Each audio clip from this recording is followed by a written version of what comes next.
अकरम highway शाहराह रेशम। यहाँ हमारी सबसे पहले मुलाकात होती है द ग्रेट इंडस रिवर वाली, बल्कि नीचे वाली ये वाली लाइट, ये एक जीप की लाइट है जो फेरी मीडोज ट्रैक के ऊपर है।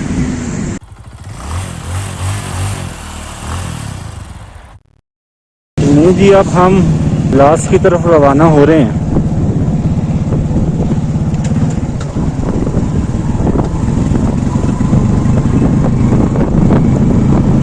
इलाज की मुश्किल उतराइयाँ।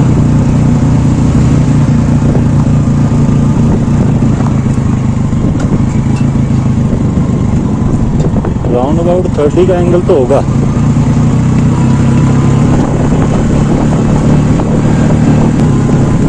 Good bye Babusar top and welcome to Gilgit Baltistan.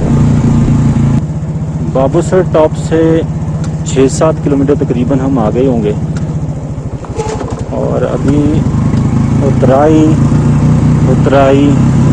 और बस उतराई। अगर दूसरे गेयर में भी बाइक को डाल दें तो 50 को क्रॉस कर जाएगी। ज़्यादातर पहले गेयर में ही आ रहे हैं, दूसरा बहुत कम लगाने की ज़रूरत महसूस होती है। मुझे शुक्र है कि रोड बड़ा अच्छा बना हुआ है, वरना अगर रोड यहाँ पर ना हो ना सही तो फिर देखते हैं कौन कौन बाबूसर टॉप करता है। अब ये आपके रोड की वजह से हर कोई बाबूसर टॉप चला जाता है। अगर रोड सही तरह ना बना हो तो बाबूसर टॉप कोई फिर जाएगा, बहुत मुश्किल टॉप बन जाएगा। बाबूसर से चिलास की तरफ तकरीबन 10 किलोमीटर के फासले पर हम रुके हैं। यहाँ इंशाल्लाह नमाज अदा करेंगे और इस दौरान फिर बाइक की जो ब्रेक हैं उनको भी आराम मिल जाएगा। सारा जो हमारा सफ़र है वो उतराई की तरफ ही जा रहा है। हमने कोशिश तो की है कि ब्रेक का कम से कम इस्तेमाल किया जाए, लेकिन फिर भी एहतियातन जो ब्रेक को रेस्ट देना लाजमी है। जहाँ पर रुककर हमने नमाज़ पढ़ी, अब 3:30 तकरीबन हो गए हैं। आगे हम फिर चिलास की तरफ चलते हैं।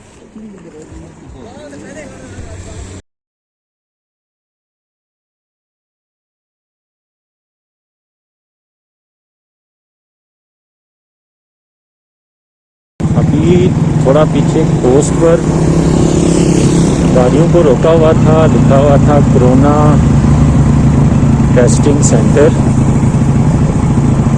गाड़ियाँ तो काफ़ी देर रुकी हुई थी, लेकिन हमें तो शुक्र है किसी ने पूछा ही कुछ नहीं और हम वहाँ से आ गए हैं। शायद जो लोग ज़्यादा लंबे ट्रैवल कर रहे हैं गाड़ियों वगैरह को, उनकी स्क्रीनिंग कर रहे हैं। बाबूसर टॉप से तकरीबन 27 किलोमीटर हम आ चुके हैं। चढ़ाइयाँ पहले से कम हो गई हैं और ये उतराइयाँ। बाबूसर टॉप से तो आज फिर आते थे बहुत ज़्यादा उतराई तो अपनी है, लेकिन उसकी स्पीड काफ़ी कम होती है। बाबूसर टॉप पर गर्मी का एहसास और यहाँ पर गर्मी की लुत्फ़ें इस्तकबाल कर रहे हैं। छोटे बच्चे तो इसको देखकर हाथ हिलाते हैं। जैसे जैसे हम इलाज की तरफ बढ़ते जाएंगे तो गर्मी में इजाफा होता जाएगा। तो पहाड़ों में फिर भी थोड़ा ये पत्थर नज़र आ रहा है ना, लेकिन इलाज की तरफ जाते जाते हमारे रास्ते में पत्थर के पहाड़ हैं।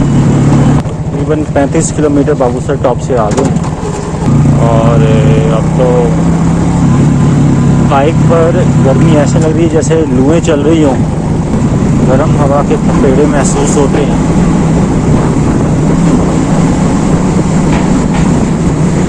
और पहाड़ों के अंदर भी मिट्टी का तनासब बढ़ गया है। तकरीबन round about 45 kilometre Babusar top से पराक्रम हाईवे शुरू होता है।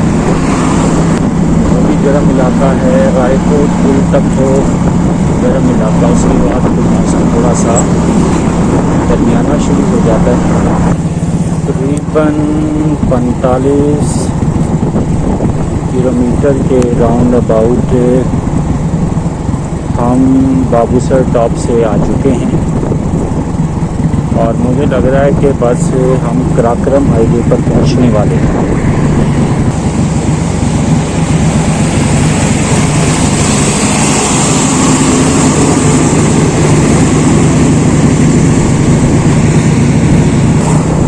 जी हाँ, हम वाकई शाहराए रेशम या जिसको कराक्रम हाईवे कहा जाता है उस पर पहुंच गए हैं। और ये जो बाबूसर टॉप से क्लास कराक्रम हाईवे वक्त का सफ़र हमारा यहाँ पर होता है एंड यहाँ पर करानी पड़ती है एंट्री और फिर हम आगे दाखिल होते हैं। कराक्रम हाईवे शाहराए रेशम, और यहाँ हमारी सबसे पहले मुलाकात होती है द ग्रेट इंडस रिवर। जी हाँ, दुनिया के तवील तरीन दरियाओं में से एक दरियाए सिंध यहाँ से होता हुआ बहता है। अभी हम उसका व्यू भी देखते हैं। इंडस रिवर, दरियाए सिंध।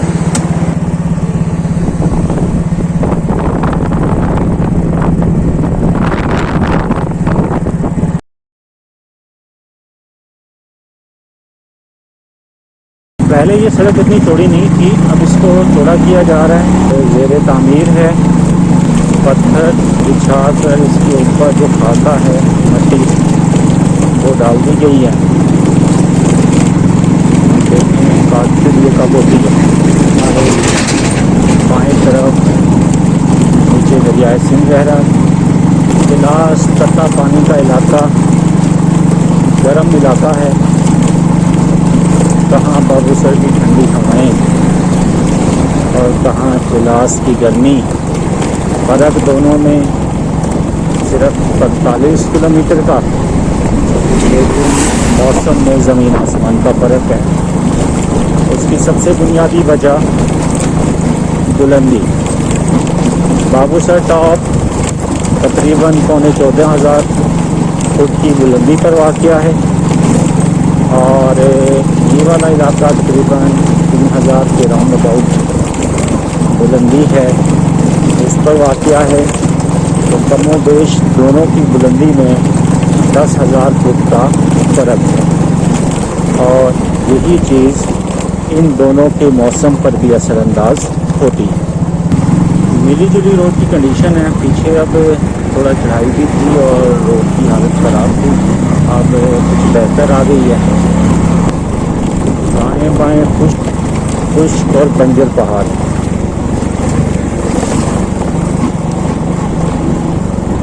इनके ऊपर फ़िलहाल सब्ज़ा नाम की कोई चीज़ नज़र नहीं आ रही। तो अच्छी खासी गर्मी महसूस होना शुरू हो गई है।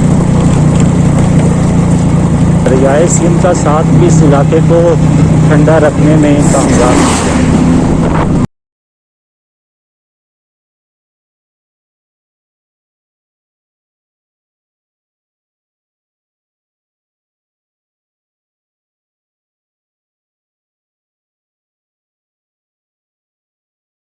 इलास बाबूसर रोड के जंक्शन के 4 किलोमीटर के बाद ये पंप आता है। यहाँ से हमने फ्यूल डलवाया, ये पहला ही पंप आया अभी। और जब भी मैं सिलाई के टूर पर आता हूँ नॉर्मल फ्यूलिंग यहाँ से ही करवाता हूँ। अब तो इसमें काफ़ी चेंजिंग आ गई। पहले यहाँ मस्जिद भी नहीं बनी हुई थी और बाकी बिल्डिंग का भी कोई ऐसा सेटअप नहीं था, लेकिन अब तो काफ़ी कुछ चेंज हो गया। थोड़ी देर हम रुकेंगे ताकि बाइक को रेस्ट मिल जाए और इसके बाद फिर आगे हम रवाना होंगे। इस वक्त हम बुनर राज के पास पहुंच चुके हैं, जो कि इलास से बाबूसर जंक्शन से तकरीबन 22 किलोमीटर है और पेट्रोल पंप से हम 15 किलोमीटर आ चुके हैं। रोड की मिली जुली कंडीशन है, कहीं तो बड़ा अच्छा रोड आ जाता है और कहीं टूटा फूटा आ जाता है। उसी तरह इर्द गिर्द खुश्क पहाड़ हैं, दरियाए सिंध बह रहा है गर्मी की शिद्दत उसी तरह ही है और हमारी जल्द कोशिश है कि इस इलाके से निकलें ताकि गर्मी से बचा जा सके। इस वक्त हम रायकोट पुल पर पहुंच चुके हैं और जो बाबूसर चिलास जंक्शन से तकरीबन मेरा ख्याल है कोई 50 किलोमीटर के राउंड अबाउट हमने फासला तय किया है। आधा फासला ठीक है और दरमियान में काफ़ी ज़्यादा रोड बहुत ख़राब है, इंतहाई ख़राब है कि वहाँ पर आप पहले गियर में बाइक या गाड़ी को चला सकते हैं। फिर आबादी कोई नहीं, बिल्कुल ख़तरनाक किस्म का के पहाड़, साथ साथ लैंड स्लाइडिंग वाला एरिया और दूसरी तरफ दरियाए सिंध गहराई में बह रहा है। रायकोट पुल से जो एक रास्ता तो गिलगित की तरफ लगता है निकलता है और एक जो ऑफ रोड है वो मशहूर ज़माना पॉइंट फेरी मीडोज़ की तरफ जाता है। और ये नज़र तो नहीं आ रहा, ये सामने जो पहाड़ हैं इन पर वो ट्रैक जाता है और अगर आप देख सकते हैं वो दूर ऊपर वाली बल्कि नीचे वाली ये वाली लाइट एक जीप की लाइट है जो फेरी मीडोज़ ट्रैक के ऊपर है। तो अच्छा खासा लंबा ट्रैक है। अब यहाँ हम थोड़ी देर रायकोट पुल रुके हैं और इसके बाद थोड़ा सा बाइक को रेस्ट देने के बाद हम आगे जगलोट की तरफ चलेंगे।